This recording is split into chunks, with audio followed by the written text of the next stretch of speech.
Spider-Man 2 is a 2004 film directed by Sam Raimi, released on June 30th, starring Tobey Maguire, Alfred Molina, and many others. The way I'm going to do this this video, is that I am going to make this first section my own personal experience and a review, and then do my grade on it. And then for the second part of the video, this will be my analysis slash question part. So enjoy. First, let's talk about the story. Peter Parker continues to be Spider-Man while balancing his personal and educational goals. However, as crime in New York is continuous and Peter is missing his own social meets, such as his own birthday and college classes, his stress makes him lose his powers. Like a lot of kids growing up in the 2000s, I loved Spider-Man. Spider-Man was one of the biggest things in the world at the time, especially after the first movie released in May 2002. Whether you're talking about the 90s show, the video games, anything that could do with the character of Spider-Man. I was excited to see this movie with all the trailers coming out and everything. I had the first one on VHS before the second one came out. And oh my gosh, I even got the one on DVD.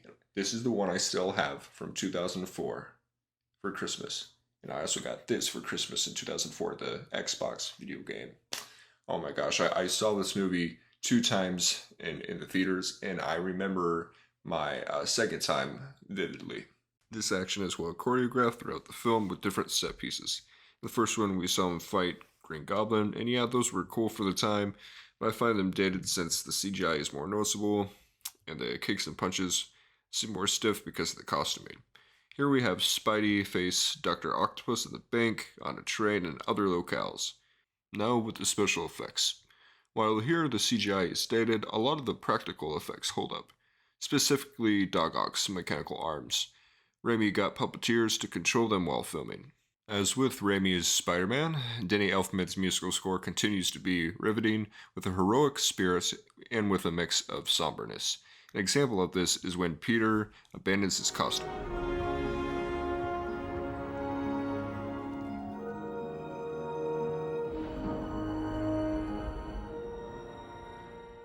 Maguire is once again a believable Peter Parker.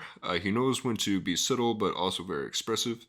He was almost recast with Jake Gyllenhaal after getting injured on the Seabiscuit set. Alfred Molina is a nice addition as Doc Ock. For me, I believe him to be a sincere man who let his obsessions with science take over him. For the comedy, Raimi's campiness is very prevalent in the moments of the film, whether it be through the dialogue. Whoa! He stole that guy's pizza! Pizza time. Or through the cinematography.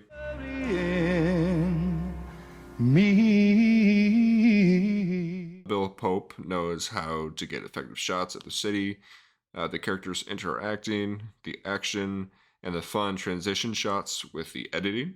In conclusion, I think this film is in between a satisfying and delicious milkshake. It's not completely delicious because I do get annoyed by Mary Jane Watson in this film. She is annoying. It does make sense for the story reasons, but that just drags it down a little bit. Now for this analysis section where I ask this question. What if Peter didn't go back to being Spider-Man? Now I know the whole message of the film is to sacrifice your interest so you can help others. But let's just play devil's advocate for a sec. And, you know, Spider-Man 3, he's happy in the beginning, but let's pretend that did not come out as well.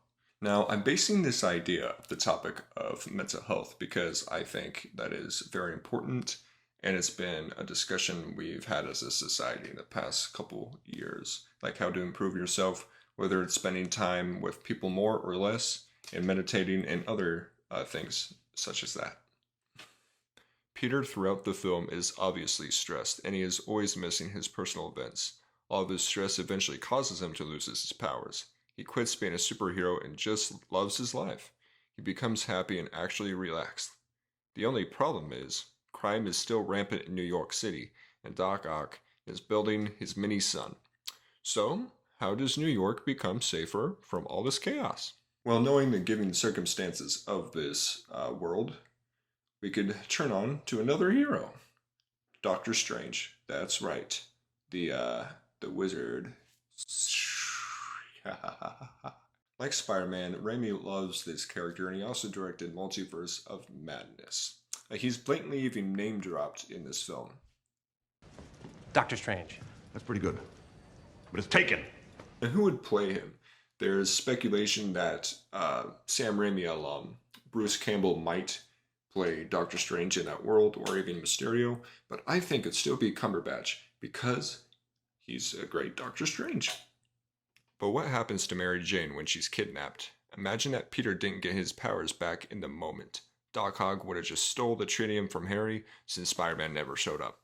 Knowing that Strange exists in this universe, he could go in the docks where Doc Ock is working, save Mary Jane, and easily take him out, leading Strange to bring her back to the city and possibly even seeing Peter. Now I know that might seem anticlimactic, but the whole point of this is to make Peter have a more normal, healthier life. Again, this is a big leap from what we know about this fictional world, and Strange. Mentioning him was just a reference, but it's the closest evidence we have to make this argument. With New York saved and Mary Jane back with Peter, there's a chance that he could have a happy life once more. Pass his classes, have a steady job, pay rent, Sorry, doesn't pay the rent. and eventually become friends with Harry again. Overall, I think this alternate reality would make Peter's mental health a lot better. However, that does go against the whole purpose of the film, and which brings me to this question. Is it better to focus on your mental health and to become healthier? Or is it better to sacrifice your interests and help others' lives? Thank you.